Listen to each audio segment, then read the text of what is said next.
Welcome back. Thanks for being with us here at the Kiel Munition Clearance Week. The word munition and munitions, I know it mainly as munitions. Whether you put an S on it and make it plural, or whether it's a plural noun without the S, that's a matter of some debate. Perhaps that's something that can be discussed later. Anyway, we have already focused on many different key aspects of the challenge, the task of clearing the seas of dangerous munitions and legacy chemical weapons, but we haven't really talked in great detail about how that's going to happen from an administrative point of view. Also from the perspective of cooperation. How is that going to happen? This question has been coming up again and again. We finally now have the next 90 minutes to zero in on that question of stakeholder roles and responsibilities in an in-depth way. The question being, who is going to take responsibility for doing what, where, and when? Clearing munitions in shared bodies of water is obviously a multi-stakeholder task. Public and private sectors need to work together, well represented here at this conference, I'm glad to say. But who, and it needs to be done, of course, in cooperation with lots of other entities as well, particularly the environmental entities that are tasked with taking care of our environment at the same time, and legal end. There's many different aspects to it, but the stakeholder roles need to be defined and they need to be coordinated. So how are we going to do that? Who is going to do what and when? Who is ready to grab this wet munitions bull by the horns? We're going to explore that. We're very, very privileged, very honored to have with us in our midst three excellent speakers with us, and we have one pre-recorded statement. I'll begin with introducing that. Rüdiger Strempel is the Executive Secretary of HELCOM. Many of you know what that is. We're talking here about the Baltic Marine Environment Protection Commission, better known as the Helsinki Commission. That is HELCOM. And it's an intergovernmental organization and a regional sea convention in the Baltic Sea area. We're going to get a presentation by Rüdiger Strempel, pre-recorded. That's going to kick us off here. That will be followed by, I hope he's listening, Christos Economou. I hope I pronounced your name correctly. Christos Economou will be joining us by Zoom. He is Deputy Director, Head of Unit at the Directorate General for Maritime Affairs and Fisheries, DG MARE, MARE for many, at the European Commission. So we have a European Commission representative with us. He is specifically responsible for maritime policy and the blue economy. So roles and responsibilities from a European perspective. There we go. We can, at least I can see, yeah, marvelous. I can see you. Good to have you with us. I'll bring you in just a moment. He's also responsible for sea basin strategies, maritime regional cooperation, and maritime security. Thanks for being with us. Thorsten Grabsch, and I would invite both of you gentlemen, by the way, to come up to the stage now, Thorsten Grabsch and Thorsten Kiefer, if you would just take your seats here, and we can do this together.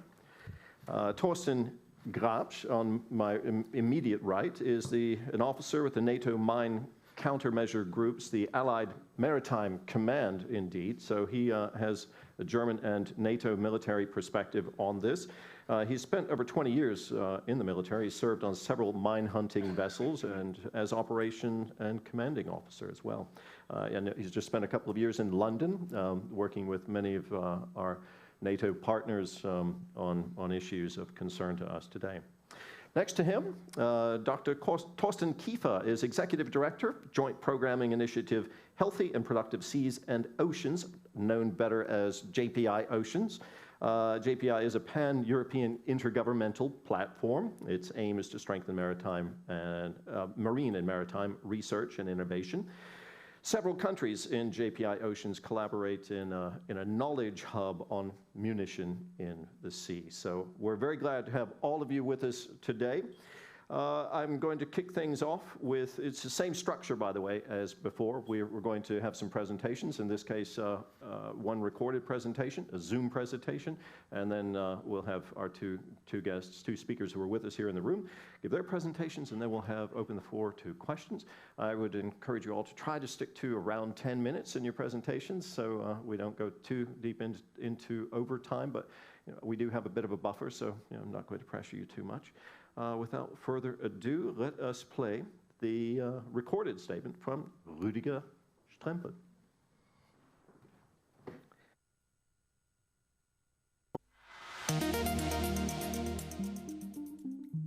World War II not only decimated our planet's population and shattered countless existences, it also took a toll on the environment, in the Baltic Sea region as elsewhere. The Baltic Sea was a major theater for warring navies, leading to an accumulation of unexploded ordnance in the sea.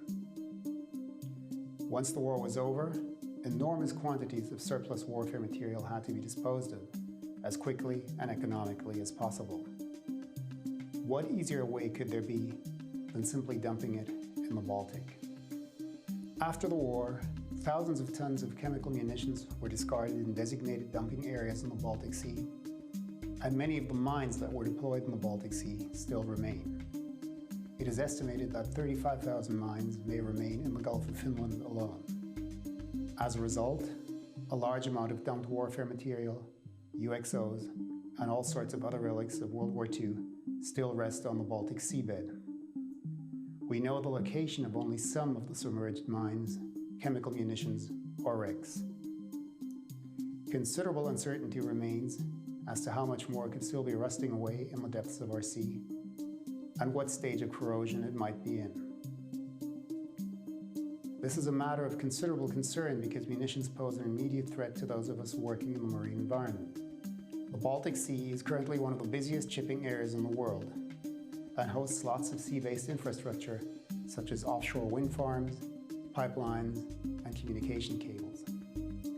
Fishermen are especially at risk as munitions can get ensnared in their nets. What's more, there's a real and worrisome possibility of encountering warfare materials on beaches and the seashore. In addition to the possibility of immediate harm due to an explosion, hazardous substances from submerged ordnance are seeping into the marine environment, contaminating not only the close vicinity, but also larger parts of the marine food web. Due to the dynamic nature of the marine environment, the consequences can reach far beyond the source, all the way to our plates in the seafood we eat. For example, traces of chemical warfare agents were recently found in lobsters near the Swedish west coast, and reports of beach visitors having been in contact with white phosphorus on German, Latvian, and Polish beaches are frequent.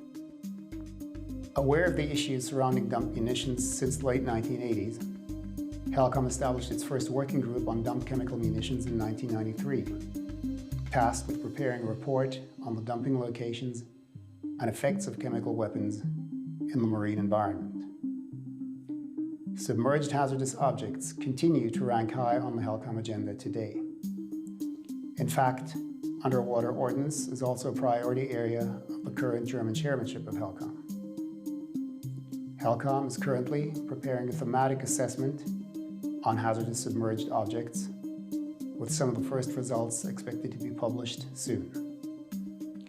The assessment addresses both munitions and wrecks.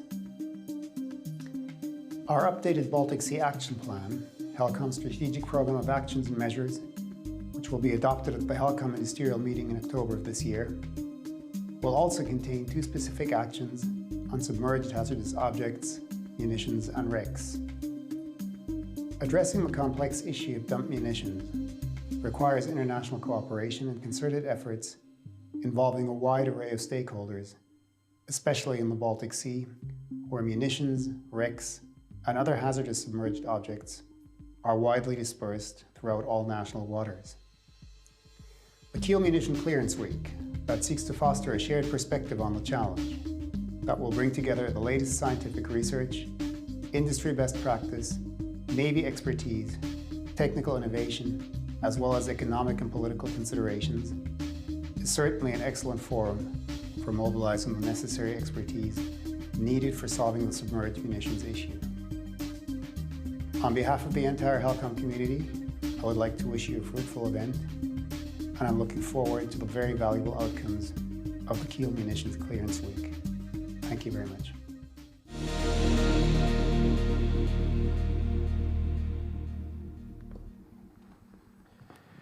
So I'm going to have to offer my apologies to our other speakers that we probably won't have that kind of dramatic music behind your presentations, but it did create quite an atmosphere there. What I remember, what comes through, two things come through in what we just heard. I'll just make a quick comment before we get the technology switching back over to our Zoom session. There will be a report coming from HELCOM on this, so we can look forward to that. Don't miss that. That would be the one point. The other point is that he mentioned how important this forum is to help get things going, and I appreciate that recognition for what's going on here and share that sentiment.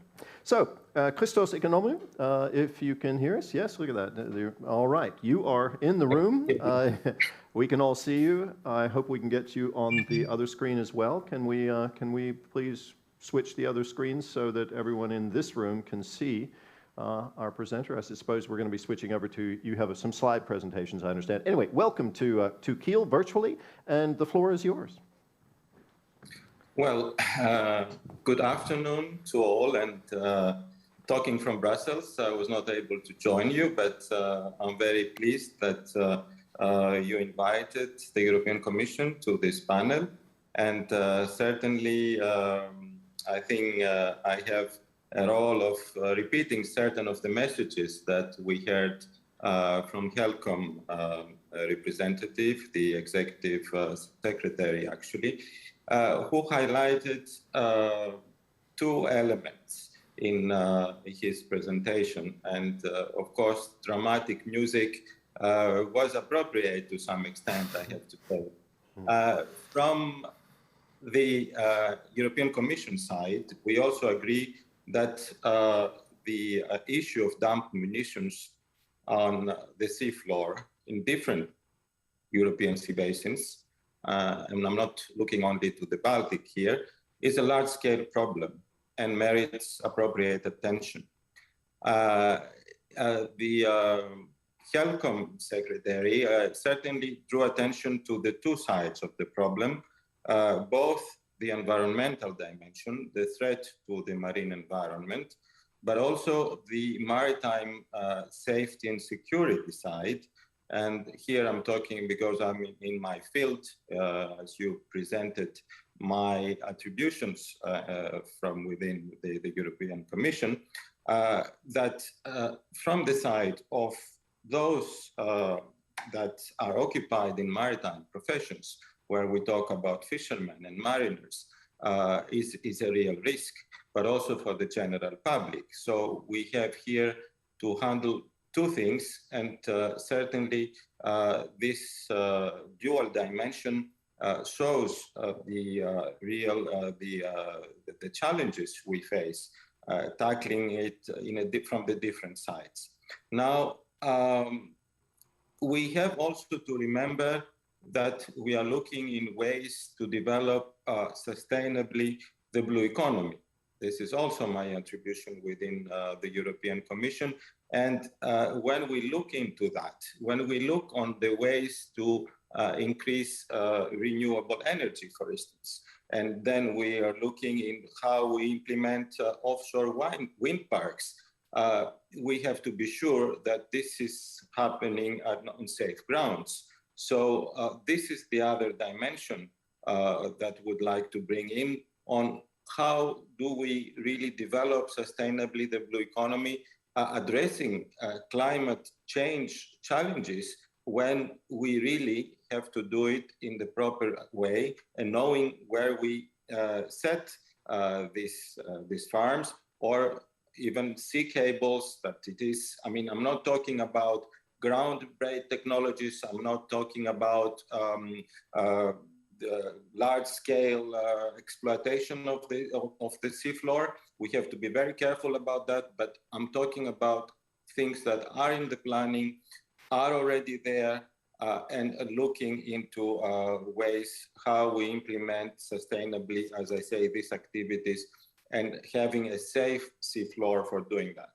Now, coming to the EU, we have instruments in place that really address, put responsibility to the member states on how to monitor this type of munitions and any type of chemical contamination or marine litter. We have the EU Marine Strategy Framework Directive, and member states really have to propose and implement marine strategies addressing this type of pollution.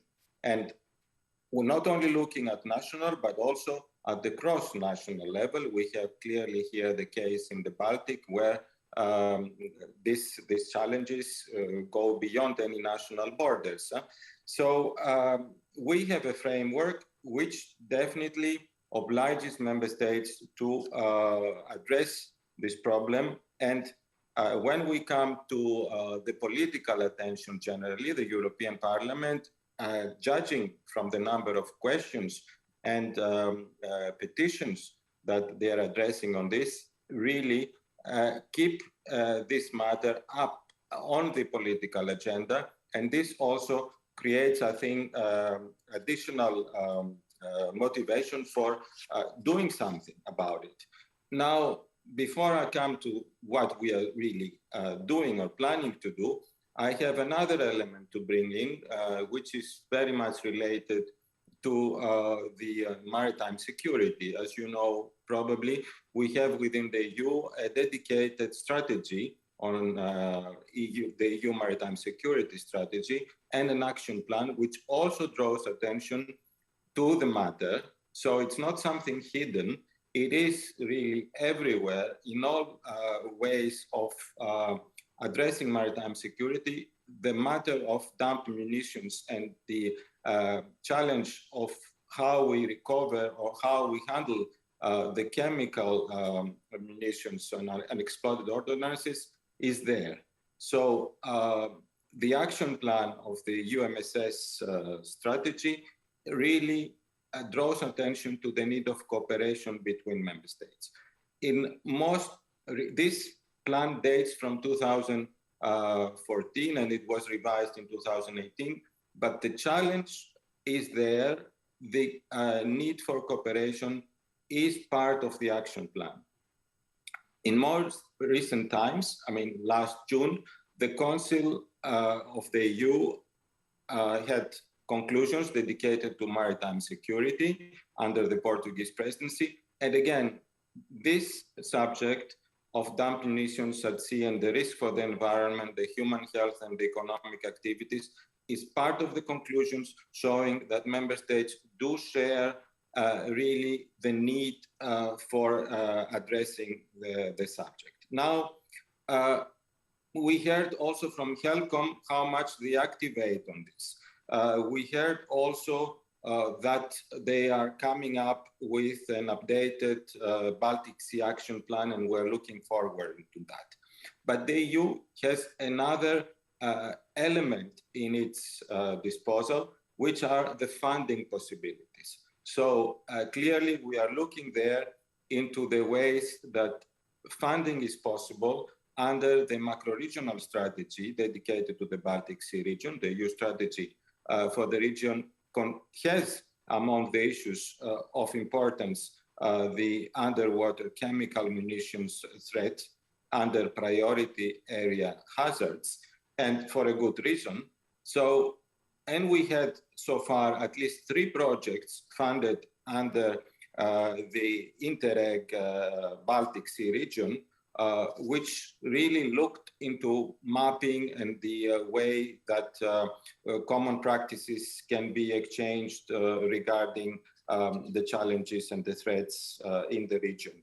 Now, from the side of DG MARE and the dedicated fund we have, the European Maritime Fisheries Fund, We funded back in 2019 at least 2 projects also looking into the mapping and monitoring of pollution due to chemical munitions and unexploded ordnances. These projects were presented, I understand, during this week in Kiel, and they called their names is BASTA and Explotech, and I'm sure you know more about this than I can possibly tell you now in 2 minutes. Furthermore, same year, 2019, the Commission brought together stakeholders in a large colloquium on the challenges of unexploded munitions at sea. And I have to say, it is important that we talk about the subject. It is important to recall that there is need to do something, and that planning because things cannot happen from one day to the next. That we need to plan projects, we need to plan the cooperation, and we need to bring together the stakeholders. So we brought together numerous representatives of EU institutions, member states authorities, international bodies, the research community. And like you do now during this week, we look on how cooperation and what technical solutions are in place, because this is also very important. And this is, I understand, why the companies and the private bodies and the research institutions are there also following the debates this week, because we definitely need the right tools for take any action. Now, following this event, and I will finish with that, the Commission launched a study last year on how to gather and streamline best practice procedures for accidental encounters with dump munitions. We heard the HELCOM secretary drawing attention to that. I referred from the very beginning to the risks for the public, for the maritime professions in case of such encounters. So our study, which will be completed this year, look into best practices and what type of, if we can develop a manual of how to do best in case of these encounters, and we would like to share this with member states. On the top of that, we are looking again into the mapping of those and the sites where these munitions and unexploded ordnances are, and certainly look into the risks related to marine environment and to biodiversity. Hopefully, the result of this study will allow us further actions. I cannot go more into the detail on that. I think we have to take stock of the exchanges of this week, of the results of this study, the results of the study HELCOM is preparing, but we have to look in pilot actions as well. This is the way to promote, I think, a larger scale activity for cleaning. We have this in mind, but really we need also to gather all the right information and do the best we have with the means we have.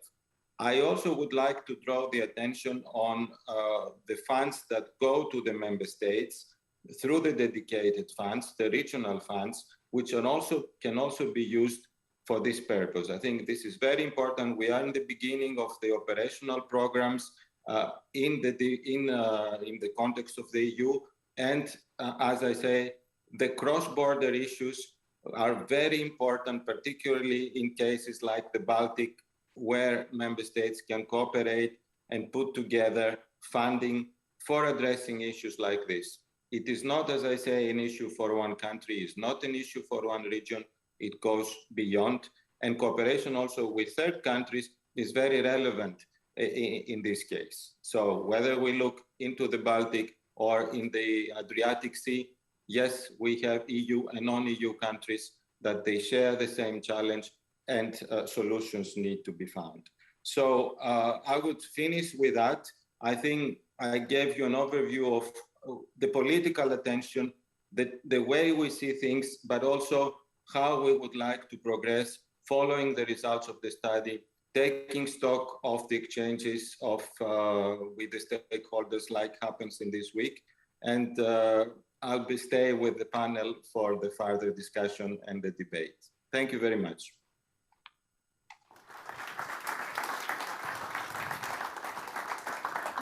Thank you, Christos. Economou, please, as you say you're going to stay with us, that's great news. I'm really glad you're taking time to be with us, and even though we don't see you here with us in the room all the time, we see you now, and when you're back, we will have some questions for you. So thank you for now. Our other two speakers who are with us here in the room, we have Thorsten Grabsch and Thorsten Kiefer. I'm going to turn the floor over to them now. In that order, I'll just let you pass on when you're done, and yeah, stage is yours. Thank you. Good morning or good afternoon, sirs, ladies and gentlemen. First, I'd like to thank you on behalf of our commander, Allied Maritime Command, Admiral Blunt, for the invitation to this conference and the opportunity to discuss this important topic with all the experts here. Each time we countermine a piece of historic ordnance, it's an opportunity to heal a wound from the past and work toward a better future. Standing Mine Countermeasure Group 1 and assigned forces are proud to be part of that process and happy to help out friends and allies, ensure freedom of navigation and safety for all mariners. The statement given a couple of days ago by the commander of the MCM Group 1, US Captain Sam Brassfield, I think clearly shows that NATO is well aware of the importance and the threat of old ammunition. We are willing and capable to support activities in this matter. Historic ordnance and dump munition is not only a threat to merchant shipping, leisure industry, underwater construction work, marine mammals, and the environment, but can also hamper, or worst case scenario for us, make any military operation impossible in a specific area. NATO and Allied Maritime Command, MARCOM, focus more, but definitely not exclusive, on the military impact of the historic ordnance. NATO's area of responsibility encompasses oceans, seas, littorals in all directions from Europe. The maritime areas are of key strategic importance for the Euro-Atlantic peace and security. MARCOM, as NATO's maritime hub, works with other NATO and national commands, together with the broader maritime community, to provide highly effective command and control of the assigned forces and to ensure stability in the region. We, as MARCOM, we are NATO's focal point for maritime advice and expertise. In peacetime, MARCOM holds, on behalf of Supreme Allied Commander Europe, command over 4 standing naval forces. Within these standing naval forces, we have 2 standing mine countermeasure groups, MCM Group 1 and MCM Group 2, which provide NATO with a continuous maritime, and more specific, of course, mine countermeasure capability for maritime operations and other activities in peacetime, but also, of course, in periods of crisis and conflicts. In general, MCM Group 1 operates in the Atlantic and the Baltic Sea region, whilst Mine Countermeasure Group 2's focus is in the Mediterranean and the Black Sea region. The groups consist of different types of mine countermeasure vessels assigned to NATO by its member countries and partners for a specific period of time. Unmanned underwater vehicles, as well as mine clearance divers and EOD specialists, are also part of the groups. The crews and teams, they are highly trained experts in locating, identifying, and neutralizing mines, dumped munition, and all other kind of ordnance. Looking back, the first big clearance operation carried out by both groups was in 1999 and lasted 73 days. During the operation Allied Harvest, the units cleared more than 100 pieces of ordnance jettisoned during the Operation Allied Force during the Kosovo War, and searched more than 1,000 square nautical miles. And there were more than 10 vessels and support elements involved. Of course, locating and clearing of old ordnance and dumped munition is not the group's main task, as said. But as mentioned before, one role of the standing naval forces and the MCM groups is to be a key contributor to the maritime security. This includes the protection of critical infrastructure and uphold the freedom of navigation. So the old ordnance disposal and the clearance operation can be seen as an implied tasking for us.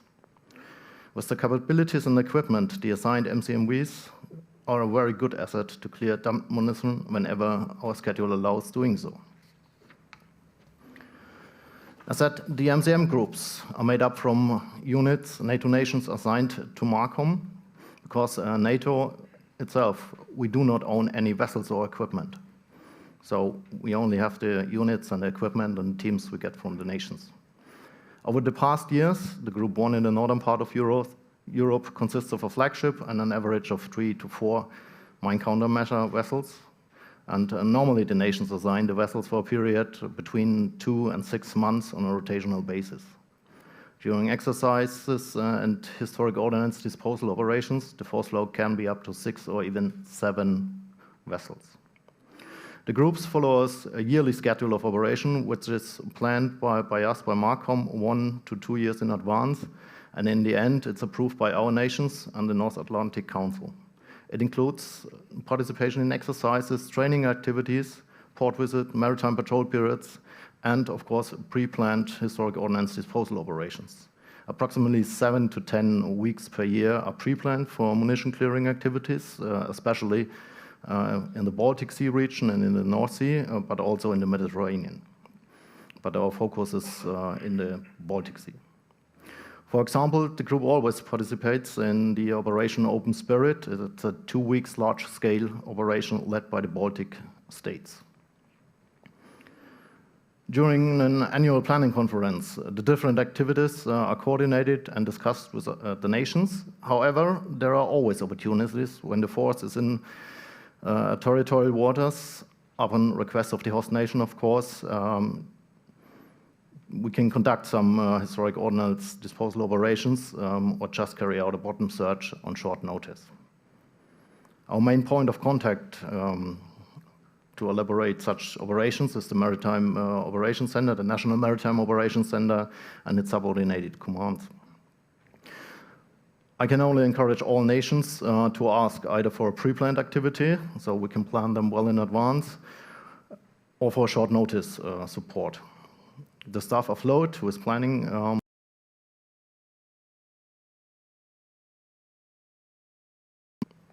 if it does not interfere with our schedule and our current tasking, we are always happy to assist. During an historic ordnance disposal period, the units localize, identify, and, if permission from the host nation is granted, neutralize the old and dumped munition. They carry out bottom searches, and depending on the equipment, they can scan and picture the seafloor. In addition, we recently started to plan participation in experimental research activities to develop and enhance different methods for clearing ops and handling AOVs in an efficient way. The huge amount of data collected during such an operation will be exchanged with the local authorities and the national mine warfare data centers, which is responsible for the respective area. MARCOM, we do not have an own database, therefore we need a permanent data transfer between the units, the national mine warfare and underwater data centers, and MARCOM to be up to date. We rely on the data we receive from the centers because these data are the basis for our operations planning. So let's have a look at the current situation. And during the past 4 years, the MCM groups have conducted an average of 8 clearance operations each year in the British Channel as well as the North and Baltic Seas, finding an average of 80 underwater ammunitions, mostly naval mines, but also torpedoes, shells, bombs, anti-submarine rockets, and depth charges, half of which been subsequently disposed of. As an example, during the first half this year, the MCM Group 1 found 90 new underwater ammunition and has disposed of 41 of them. Each clearance operation is prepared nationally in close cooperation with the staff afloat.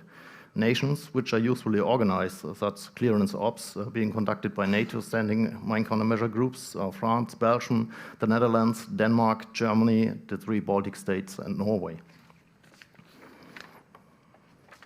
Each nation has its own mine warfare data center, which establishes the areas where the MCM Group will operate and provides a list of bottom objects known to be laying on the seabed. During the clearance ops, the MCM Group Units report back to the nations all new button objects and ammunitions found, along with a list of the ammunition which have been disposed of.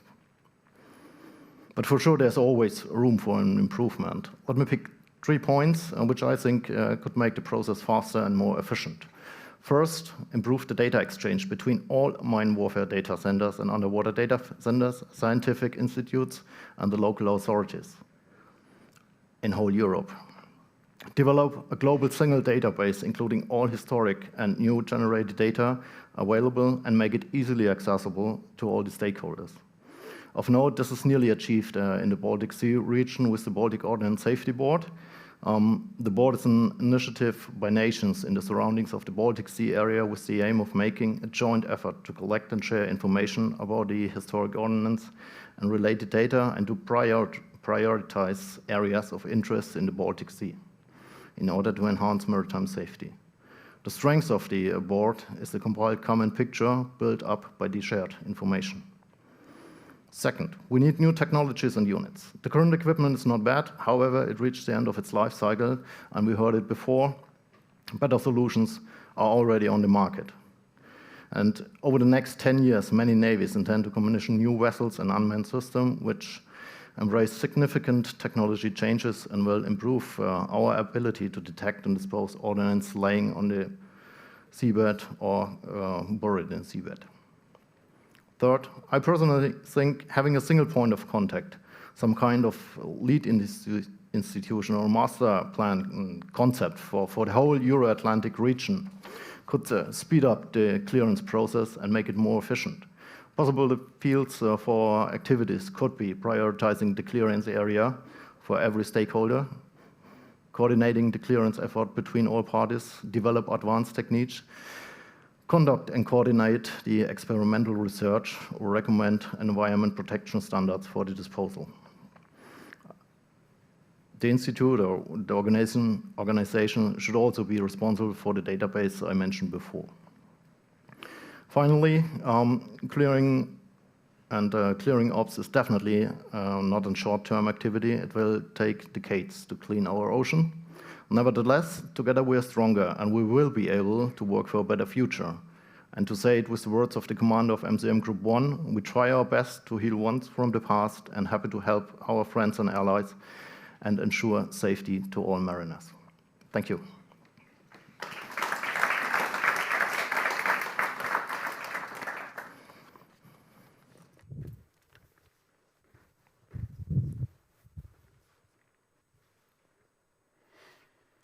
Good. So one Thorsten is taking over now from the other Thorsten. My name is Thorsten Kiefer, as Terry introduced me so kindly. I'm the Executive Director of the Joint Programming Initiative, Healthy and Productive Seas and Oceans. So we stay with this title slide for a second, because actually the name already says pretty much what JP Oceans is about. Healthy and Productive Seas and Oceans, that's the scope of JP Oceans. So it's really not just munition, but it's also munition in the sea. But beyond that, much broader. So the idea is really to look at these two sides of the same coin: a healthy ocean that enables a productive ocean in terms of goods and services to people, and to use those goods and services, we need to have sustainable mechanisms to keep the ocean healthy. So it's an interdependence. And actually, in our latest strategy document, we also included more strongly the aspects of governance, and stewardship, which is quite important actually for the munition topic. Okay, so joint programming initiative. I'll explain that with the next slide. And okay, I have here. Okay, I can do that myself. Yeah. Okay, so this is the joint programming initiative. It's countries in the order of 20 countries in a network, and the countries are represented around a management board as a central body. And people are from ministries and from national funding agencies. The European Commission is also involved, usually through the Research and Innovation Directorate General as a non-voting member. So JP Ocean is not actually an EU body; it's a pan-European body, but we are in very close communication and with the European Union and Commission in particular. So this architecture of countries and with these, the ministerial people and funding agencies, that's actually a great architecture to do things.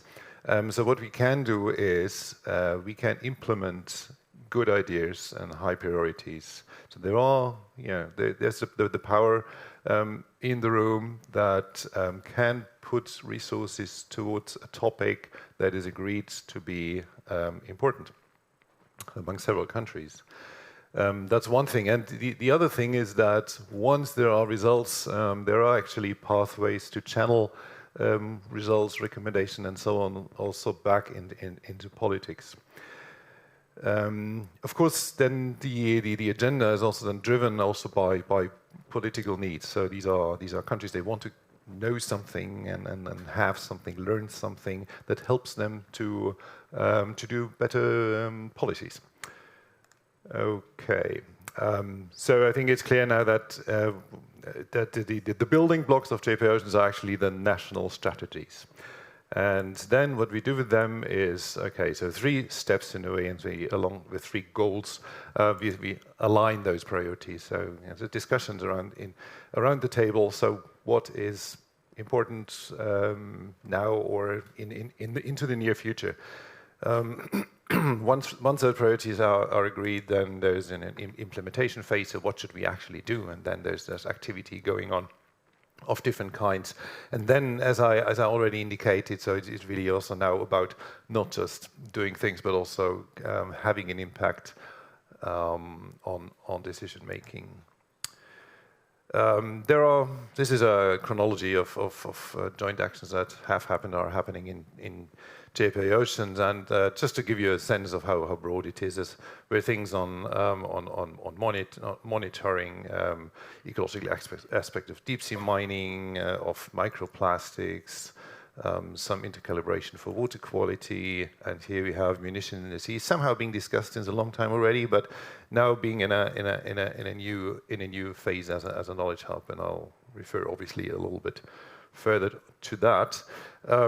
There's a center calibration and network. It's a topic. Food and nutrition is important.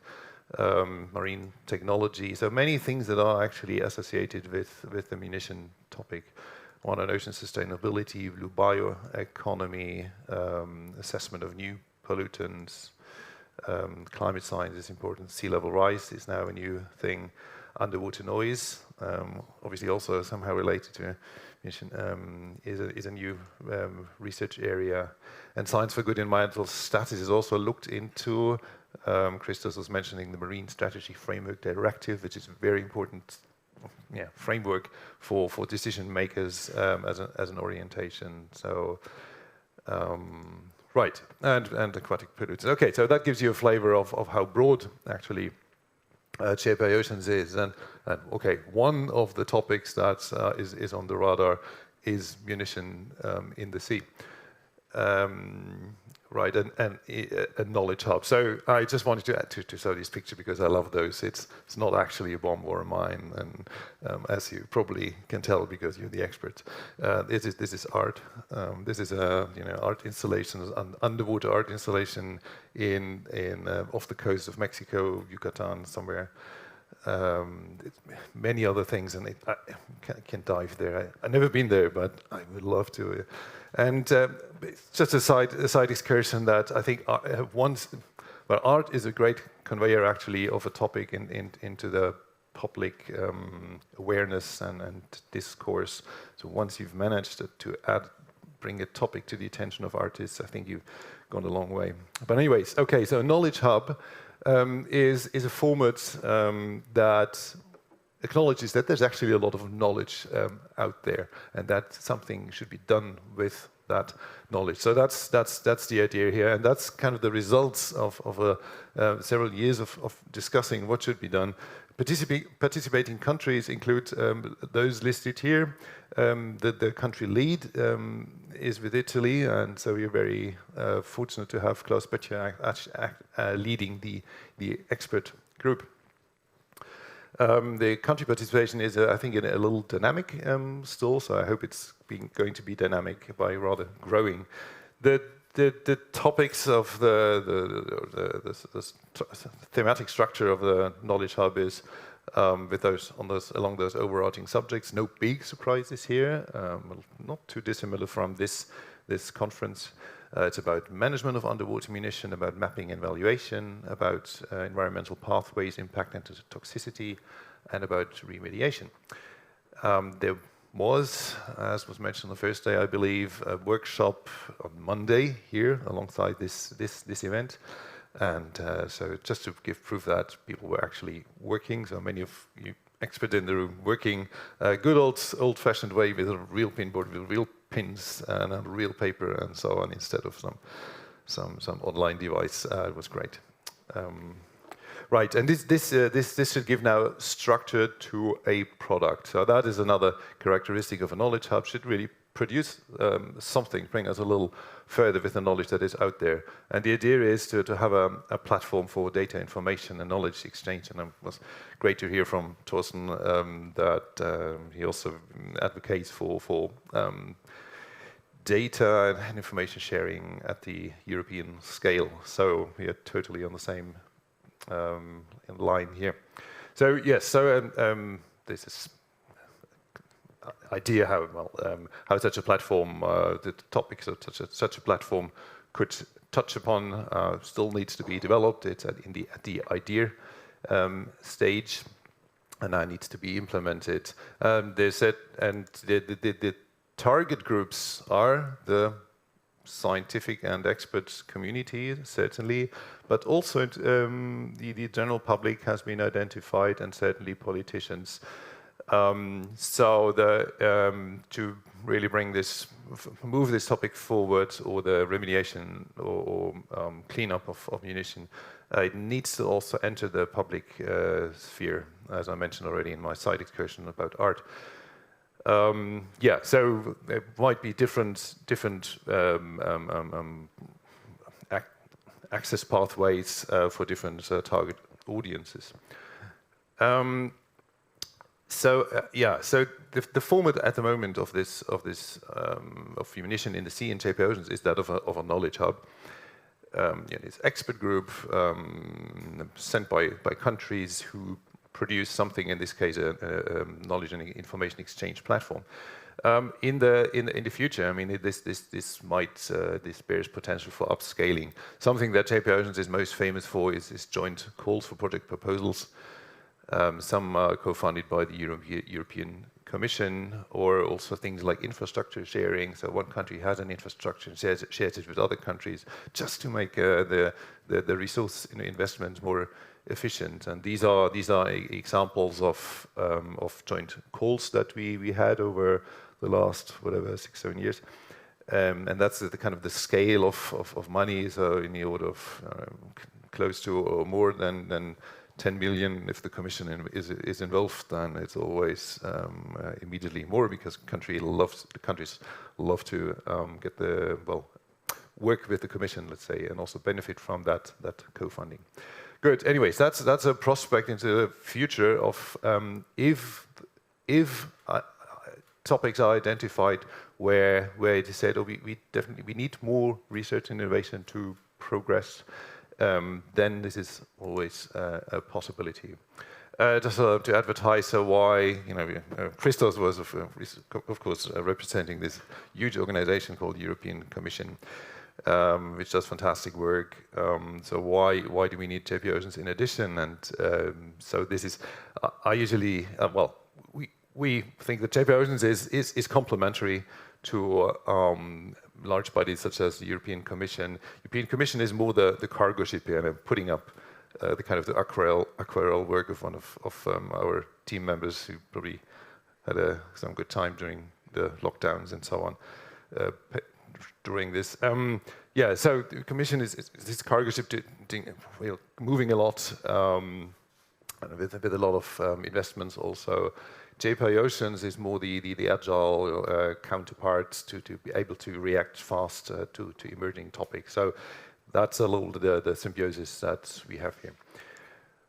Okay, I think that's my final slide. So the friends and family of JP Oceans, and also a bit also prospects of where are the opportunities. I'll not mention all of them, but here under the European or top right, so Horizon Europe, the big research and innovation framework program that has just started. It has many calls for research and innovation. It also has it is setting up partnerships with countries or with industry, and it also put up a new format of missions. One of them being on the topic of oceans, or ocean. There's also a debate actually about the S or not the S. Right, so I mean, Christos explained us that the DG MARE is actually doing a lot on the topic. I have scanned the documents in Horizon Europe that we get and which are driven by Research and Innovation Directorate General. And there the topic of munition is actually pretty absent, I have to say. It doesn't need to stay like this forever, but my conclusion is actually that countries for this problem should not look too much at these large international coordinated initiatives, but take the fate into their own hands. And that's also then where JP Ocean is obviously stepping in and happy to moderate that. Other opportunities are to then upscale, maybe at some point to the global scale. I mean, the hotspot is certainly in Europe, and I mean maybe in Germany, then Europe, and but midterm, we have connections into the G7 process, and so that can be an opportunity at some point to channel the topic there. And this other big thing that is happening is the United Nations Decade of Ocean Science for Sustainable Development has just started. It's now, going on for a while. And JP Oceans will be a so-called decade implementing partner. So we'll have direct access, and maybe there's an opportunity to put that onto the global agenda.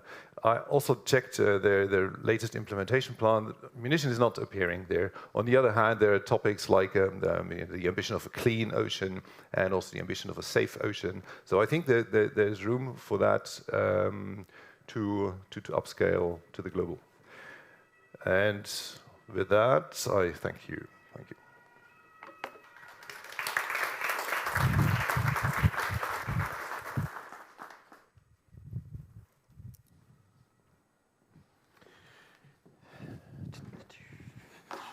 Thank you. Thank you both very much.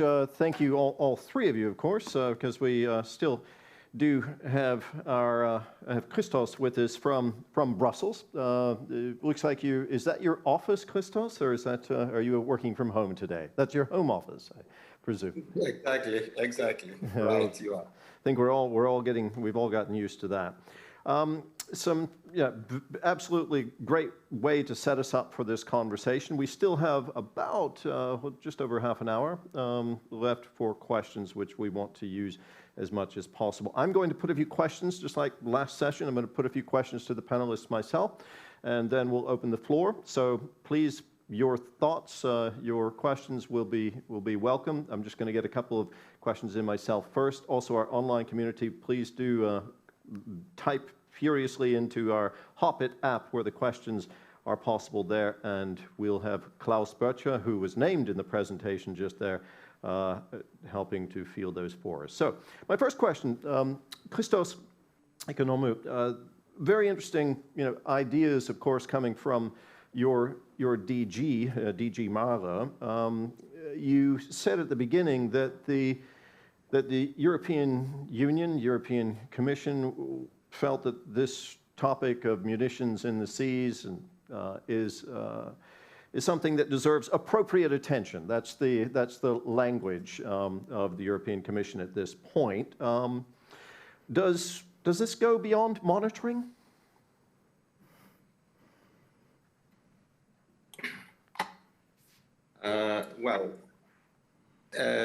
Thank you for the question. Actually, I hear myself. I don't know. There is a return to the sound, but maybe this can be corrected. We actually need to see, of course, the responsibility and the roles between European Commission, the EU, and the member states. At the end of the day, the competence and the means lay with the member states. This is clearly what the responsibilities that are given to the countries under the Marine Framework Directive, and also the fact that we need means that really, we heard the intervention from NATO, are very often of military nature. So there are things that clearly go to the side of the member states. What the Commission can do, and indeed, I think the study we have now in progress will help, is possibly join the efforts that I hear are developed by many other sides and stakeholders, whether it's HELCOM or whether it's GBI Oceans, on, first of all, having a stable mapping of the issues. Second, try to develop, as I said, methods that really can be used by national authorities in case of accidental retrieval. But then, if we are really looking into, and then the environmental assessment is very important, because, and this is why the studies are also very useful, because, as I said, you cannot run cleaning operations in one day to the other. Probably you need to look into what is the more threatening situation and then start with that and this. So I think some pilot actions that can be funded through EU funds are very relevant. But then if we are looking into large-scale operations, then you need other type of means, you need the military. The other thing that the EU is doing, and certainly the part of research is very important in putting the appropriate means. I heard the comments about the topic not being present in the current work program under Horizon Europe, but it doesn't mean it has to stay like that. So we are looking there in a program that's developed in the 7 years.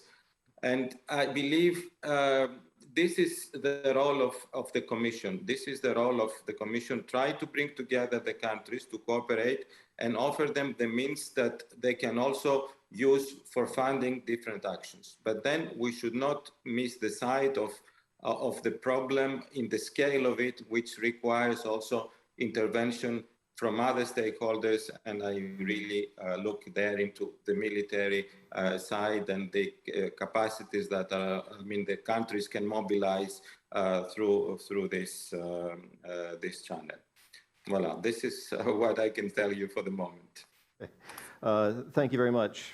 For now, we will come back to this, I think, in terms of how this is going to be coordinated, but I would move along to Thorsten Grabsch with my next question. We already heard Christos Economou mention the military having a role to play here. We learned yesterday that the German Navy is a little different from many other navies when it comes to responsibilities attached to the idea of clearing munitions from the seas. But in the case of Germany, where so much of the material, the munitions, unexploded munitions and chemical weapons are in the waters, sometimes in the territorial waters, very much so, there might be a bigger role to play for the German Navy. We've also heard that idea recently. Even yesterday, the chief of the German Navy said that the Navy is prepared to take on more responsibility if given the resources. So my question to you, Thorsten Grabsch, would be, what potential do you see for that? What potential do you see within the German Navy for being given greater resources to take on this task and perhaps work with other countries in the Euro-Atlantic region to make this happen? Thank you for the question. Of course, the military has good resources and the equipment to carry out such tasking. But not on an industrial scale. Yeah, that's right. So we are built for crisis conflicts, and we are equipped to act in war times, and we clear the munition maybe a little bit in another way than the industry will do it. But what we can do as a military, where we can support, is we can scan the seafloor. We can discover new or not yet known areas where munition was dumped, or where the mines are, or even bombs were dropped. So I think that's an area where the military over whole Europe, German Navy, Dutch Navy, all the navies which are capable for mine clearance operations, they can assist, they can support. And when we have, like in the Baltic states, a big operation like Open Spirit somewhere else, so we can bring all the nations with their equipment together for specific period of time, 2 weeks, 3 weeks, 4 weeks, and we can work on it. I think that's an area where we can support. But in a lot of navies, it's not the decision of the chief of the navy, it's a political decision if we are allowed to support. And it's the same for NATO. Of course, we are aware of the problem, but we cannot say, hey, we know the problem, we are coming now. No, that's unfortunately not possible. We need the political approval. Okay. I'm going to make this question a little more specific in just a moment to bring in some ideas that I received just chatting during the lunch break. Because, again, the role of the military here is for some, it seems logical, but perhaps it's not. As you say, it's a political decision ultimately. So that's, we need to consider that as well. Thorsten, Kiefer, very interesting presentation. Thank you. Also enjoyed the artwork. I did go diving in Mexico a couple of years ago, but I didn't see that, unfortunately. Many beautiful things there, but I didn't see that. Anyway, JPI Oceans, it already has the countries, has countries within many different countries involved, and the EU Commission on board. How you've used one of your slides to show how you approach an issue with first of all aligning priorities, and then before you get to implementation, and then actually putting pressure on the policy side. How well are the priorities aligned in your munitions knowledge hub with 11 countries at this point? Sorry. We have a minimum low bar, actually, of 4 countries agreeing on a topic being important and committing to resources to it, so to enter into a scoping process. Okay, so that's that we have easily crossed. What then happened over several years, and that was before I joined JPI Oceans, so many of you might have witnessed those discussions and firsthand, was then a discussion what should be done. What didn't happen was then an agreement to launch a joint call for research and innovation. Interestingly, there wasn't enough momentum behind that. On the other hand, I believe that the discussions there kind of inspired others at the national level, and maybe, I don't know, it's hard to take credit for something, but maybe the EMFF call also was somehow inspired. I mean, everyone listens to everyone there. Right. Okay. So that was a process that happened over years now, with the conclusion now to start this knowledge hub, and yeah, it is really a good question. How well are countries on board? Basically, we have heard previously during this week that Germany is somehow special in that. The responsibility for old munition is kind of in civil society rather than in military. So that probably resulted in the debate or the discourse being particularly strong here. But I envision that might be a really good nucleus actually for spreading again the enthusiasm and the participation to other countries. It's already there. I mean, countries have formally assigned their participation, but we can upscale this now by providing leadership and opportunities, and then there is often such a domino effect that countries look at each other and might not want to be left out. So I have good hopes actually that this scales up first in Europe and then maybe beyond. Okay, thank you for now.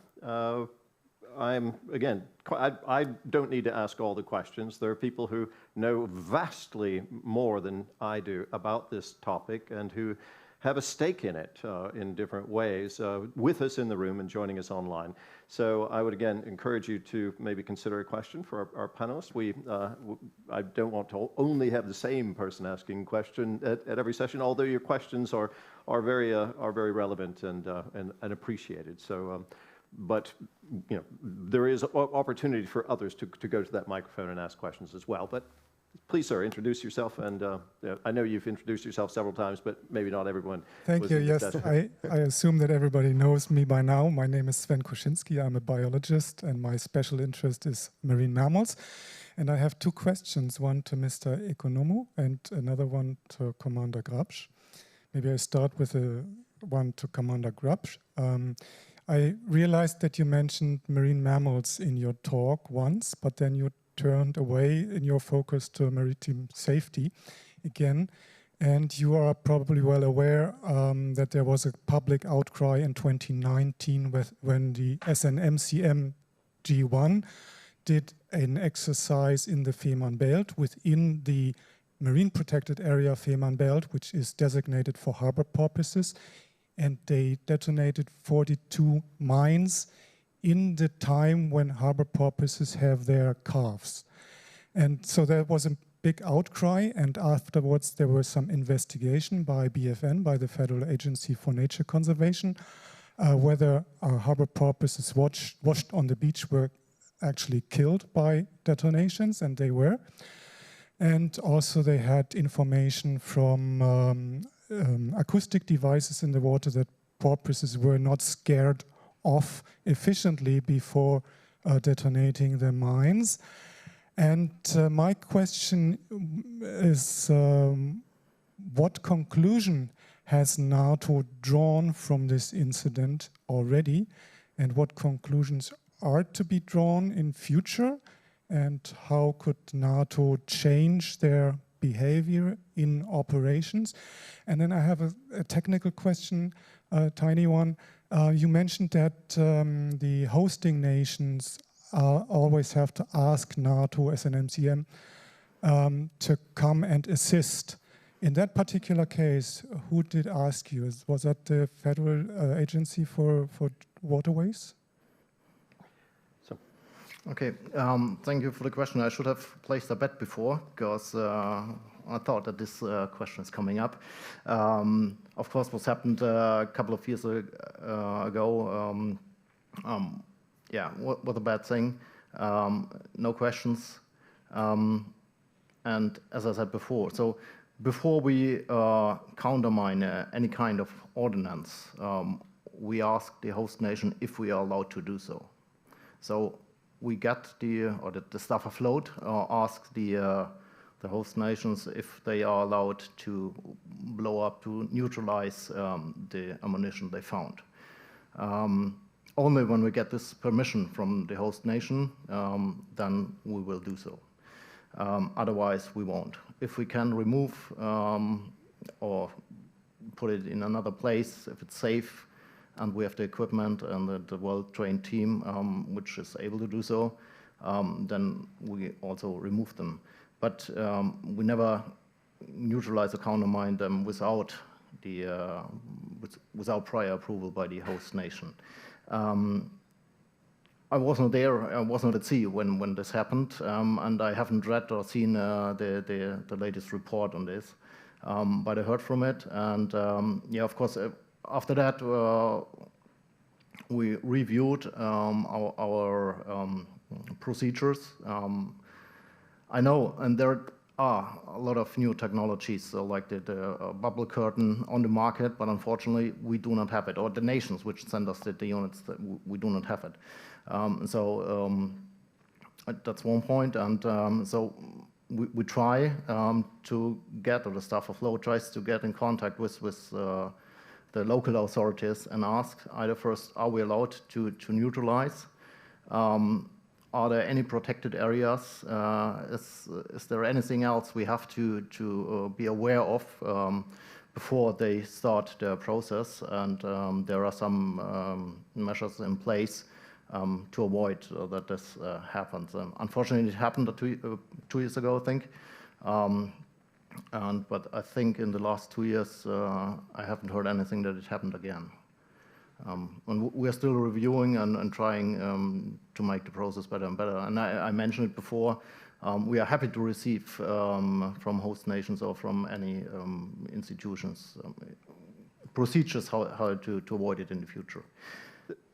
I would just, this is a procedural question, so it's, of course, a competency question as well, and important. We're talking roles and responsibilities right now in terms of moving forward, so I'd like to try to maybe bring the, this is an important topic, obviously, and, there's clearly a need for further discussion on that, but it is indeed a very specific operational question, so I don't want to spend too much time on it. So perhaps the follow-up question concerning the technical issue, do you know about who asked? Just a simple, straightforward answer, who requested the... I think in that case, it was a pre-planned activity and not on short notice.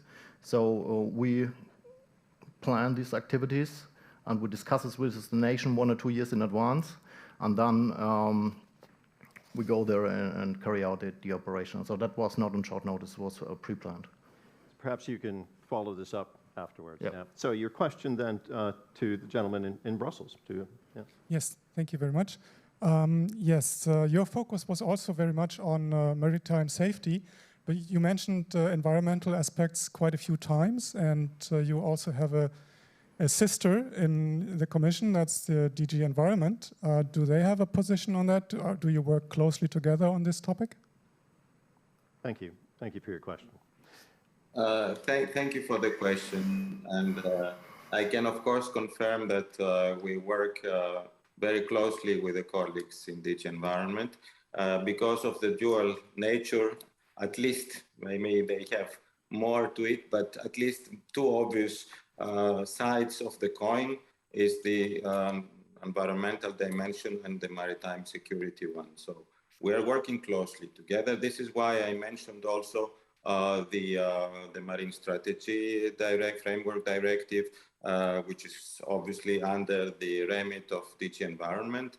And I should also talk about the biodiversity strategy and the Zero Pollution Action Plan. So these are initiatives that came up very recently also from the Commission, which really look into how we minimize our impact to biodiversity, to the marine environment and the environment generally.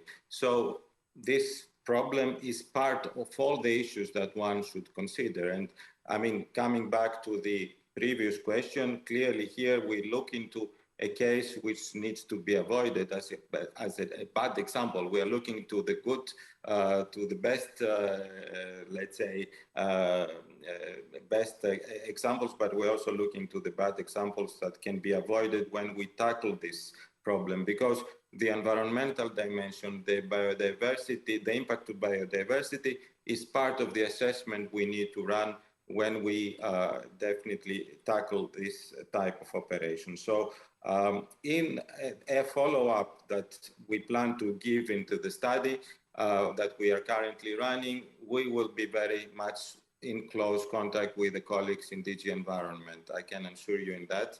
I have a direct line with them. Voilà, thank you. That was excellent to be reminded through an incident that is of great concern and did get a lot of attention of the environmental aspects that have to be taken into consideration here, and also it serves as a cautionary tale as we move forward. So we do have another question at Jacek. Okay, so my name is Jacek Bodowski. I come from Polish Academy of Sciences, and I've been a leader of both, or rather all three of the Interreg Baltic Sea region projects related to munitions. And I really appreciate what you did with the Blue Labs initiative, which was finally bringing it to a European level. But we are still missing those topics related to munitions in Horizon programs, because I think that we desperately need knowledge exchange with other scientists in Europe regarding the munition studies. For example, there are some people doing biomarker studies in Mediterranean, or some people in Portugal running advanced geochemical models which could be used to solve some of the problems. So do you think that with this activity in Euro Parliament and in the Council, there is a chance that something would happen and this topic will finally be open and present in the Horizon program? This is a question to Christos Economou, or is it, who was this directed? To Brussels. Okay. Yeah. Okay. Well, of course I can give you a reaction to that. I hindered into it also because of the comment by Mr. Kiefer earlier.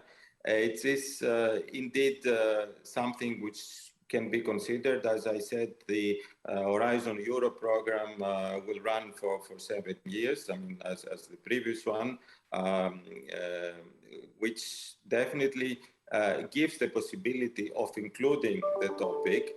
And we work closely from DG MARE side with the RTD in the preparation of the dedicated sections of the work program, so we can look into that. And certainly the comments here today are also very relevant to me for following up such discussions. So thank you for raising it. Thank you for drawing attention to me for that. And we will certainly keep it also in this type of approach. I also expect to come out from the results of the study, leading us to what we can do better, what we can certainly looking into the techniques and the scientific side of the problem. Voila. Thank you very much. You. Right. Very good. Any questions coming from the online community? Klaus? No? Okay, fine. Then I have a couple of questions. Again, just to bring us back to our topic, there are so many aspects to this and so many interests involved. Research is obviously is a very important part of it. The environment is absolutely important. But in terms of tackling the problem, roles and responsibilities, who's going to do what, when, and how?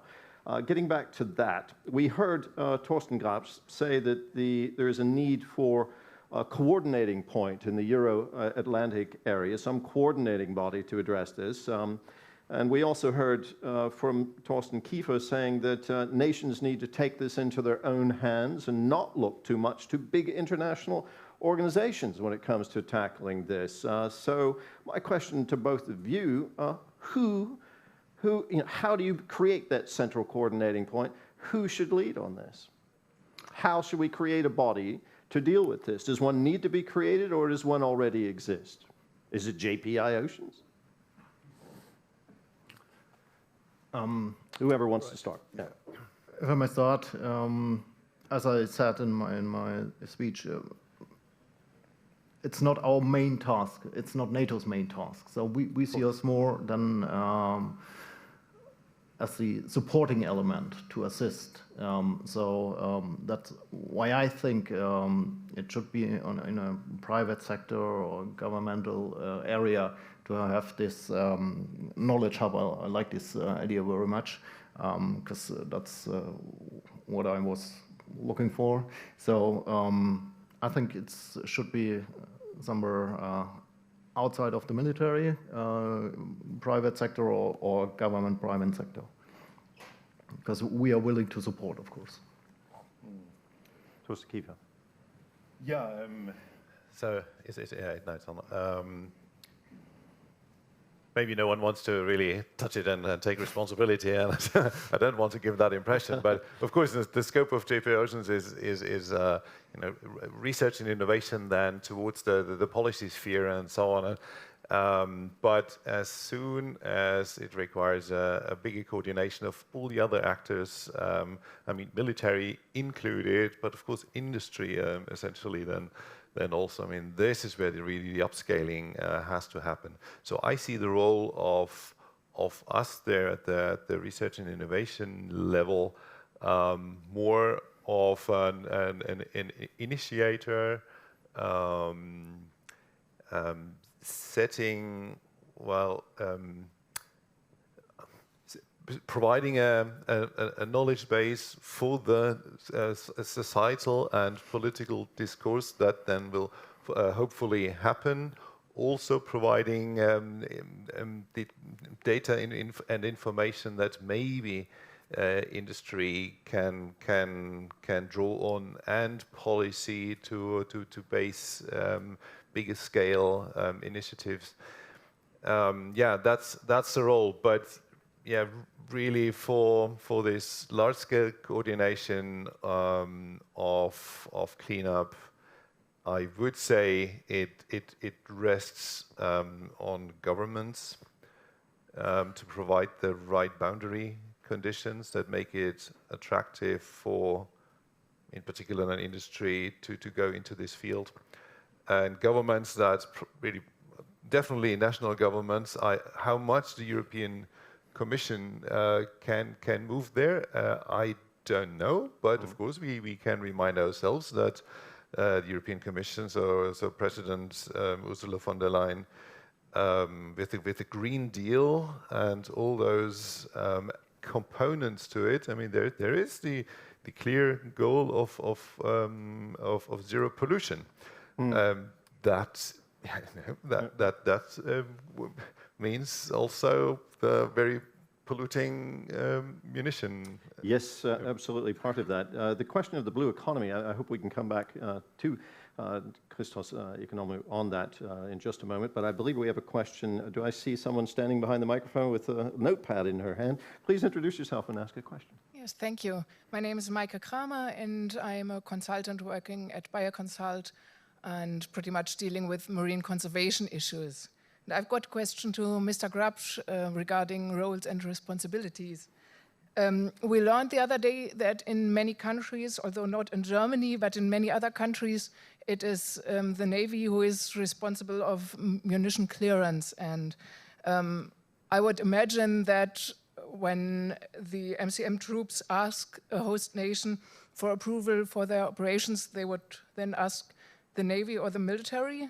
And the other way around, if a host nation needs assistance with munition clearance, it would also be the military who would ask NATO for it.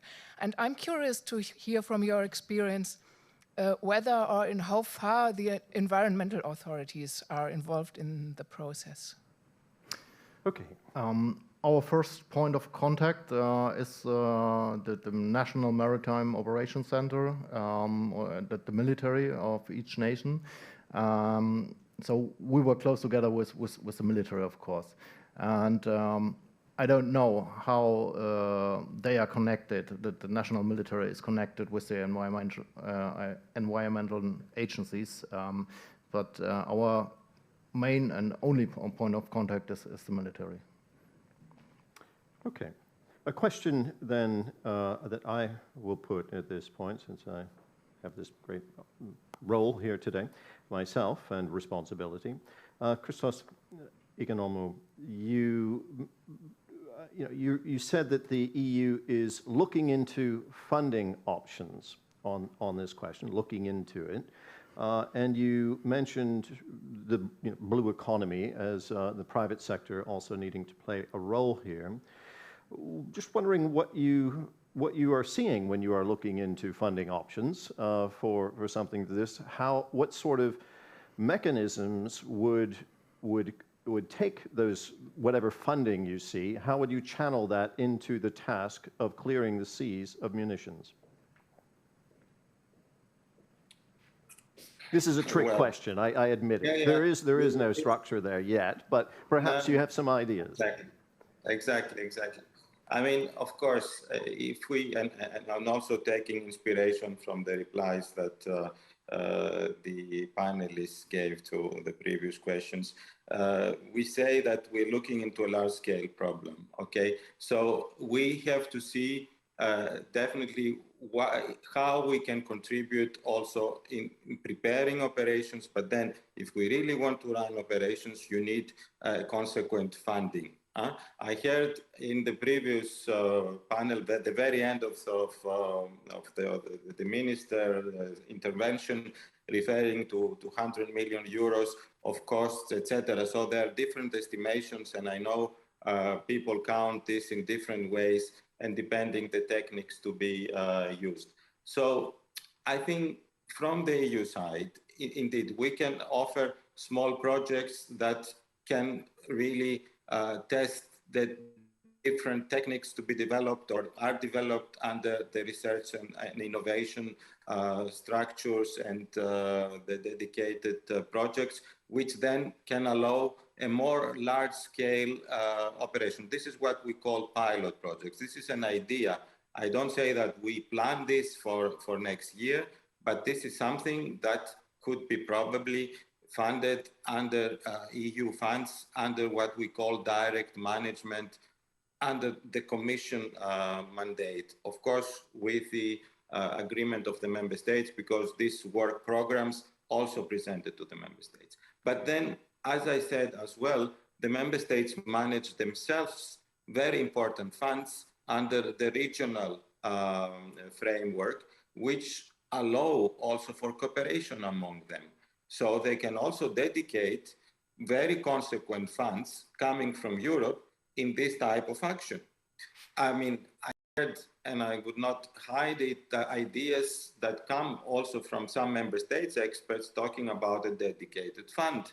Why not then countries that are concerned in the Baltic not put together some funds coming from European funds, topped up by national funds or regional funds? Let's not forget that the regions themselves also have funding possibilities, and then address the issue in a larger scale. So this is how I see the roles. This is how the EU can promote, you know, as I said, testing or providing some solutions that can be used in the larger scale, but then you need much more consequent funding, much more dedicated action, which will involve probably the private sector. We heard if we give the responsibility with the advice of the military, with the involvement of the environmental dimension, environmental authorities, because clearly there is an assessment to be made, and there you can run into much more consequent operations and that address the issue from all the different sides. But again, the funding is the best way to go about it. And finding the solution to that, certainly it's not only an issue for the Commission, it comes to the member states as well. Thank you very much for reflecting on that. I think that takes our thoughts on this much further. We're winding down the clock here. Perhaps we can go a couple of minutes into our lunch break, but I do see a couple of questions lining up there already. You, sir, first. Yeah. Please introduce yourself and ask. Yes, hello. My name is Thorsten Frey from GeoMARE. And maybe this is a bit provocative, but we've learned from Dr. Kiefer that Germany kind of is at the forefront of this development due to the fact that the civil actors are so much involved, the civil research, the civil companies who we've heard great case studies about. And then on the other hand, we hear from Mr. Grabsch that the military regards this as a security threat and as such acts accordingly, and therefore clears in a certain way that we all know is high order detonation usually. So how do you feel about maybe transitioning competencies or complementing military competencies also in other countries with civil competencies, so that the military is not always at the forefront on this issue in other European nations. And maybe this goes to the both of you. Yeah, I mean, I can only express the hope that really this idea of best practice examples, so that one learns from what has worked elsewhere and tries to adopt a mechanism. Whether this is possible, I really don't know enough about military. Whether the boundaries become a little more well, fluent. Yeah, I can only underline what you said. Looking what the other side is doing, learning from each other. I think that's an area where the military can work and learn from the civilian part, and vice versa in the matter of ordnance clearing. And I think that should and must be the future, so that we can improve our techniques and looking into the private sector, what they are doing, how they do it, and to adapt it to our procedures, which at the end must be, again, approved by our nations, but I think that's what we want. And we have a question from our online community. Yes, it's a question, and it underlines the need for further cooperation. The question is, post-Brexit, what opportunities remain for collaboration with the UK and the cross-boundary issues? And I think the answer is on the stage. Yeah, I mean, I can now say clearly for Thierry Oceans, this is a pan-European network, so I mean, of course, we mind, and most of us are probably really very sorry about the Brexit, but in principle, we don't mind whether countries in the European Union or not. I mean, Iceland, for example, is a member. We're quite happy to work with Turkey and all that. So, no political obstacles from our side here. So, UK, welcome to join the initiative. UK is still a member of NATO, so I see no problem. And Great Britain is in the room. So. Okay. All right. So thank you from the online community. Thank you, Klaus, for helping us with all of that. Thanks to everyone in the room for the questions you've put to our panelists, and above all, thank you very much to the panelists. What I'm hearing from this, if I may, is that the coordination is simply not there yet. That's clear. There's a desire to have some sort of coordinating point. The impetus seems to be moving towards the countries and states that are affected by this problem of munitions in the seas. We're talking coastal countries with munitions in their seas, at least in the Baltic and the North Sea, that there would be something coming together to encourage cooperation and possibly act as a hub, not just for knowledge, but also for policy making on this question, because there are vast legal issues and administrative issues that need to be addressed. What form that will take moving forward remains to be seen. So I see there's plenty of opportunity to continue this discussion in different venues, which I'm sure we will. So first of all, thank you to all. A warm round of applause for our guests, our speakers. Thank you all, and we, I hope we can continue these discussions again later. Goodbye to you in Brussels. It was great having you with us, even though virtually. I hope to see you in person. Yeah, thank you. Bye. Thank you.